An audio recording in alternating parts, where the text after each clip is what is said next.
I think addressable for me means any environment where I know in a privacy policy compliant, anonymized way who I'm talking to. I want to be able to deliver sequential or episodic experiences that are accretive over time. And so whenever I'm in an addressable environment, there's a better than average chance that I can know where I am in the conversation, so to speak. I think it's essential for where marketing is going. We have several mantras that we use at Bank of America, including engineer relevance into every interaction. Addressability allows me to do that.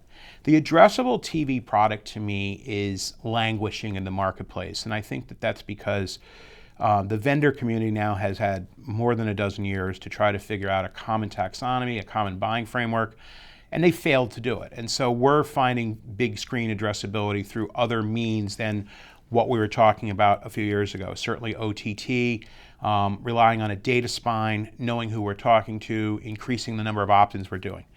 For me, ultimately, addressability is the holy grail, though, because if we can know who we're talking to, understand the situational context we're reaching them in, we can actually get closer to what their intention is. Their intention is simply an amalgam of mindset, motivation, need state. And if we can get better through data science, through predictive analytics, through that high fidelity addressable TV signal, we can put things in front of consumers that are solutions to what they're facing right now instead of ads that are just disrupting their experience and maybe not adding as much value. I'm actually happy to see the industry is maturing with regard to ad load. The solution isn't carving out more time for ads.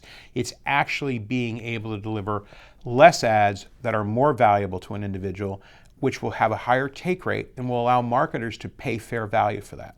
We give away advertising in this country today in some channels, and it really vexes me that I can buy a news audience for the same price that I can buy a primetime audience, when in fact we know that news audiences are 6 times more likely to recall your ad and 5 times more likely to engage with your ad, and yet they're not sold at any kind of a price premium.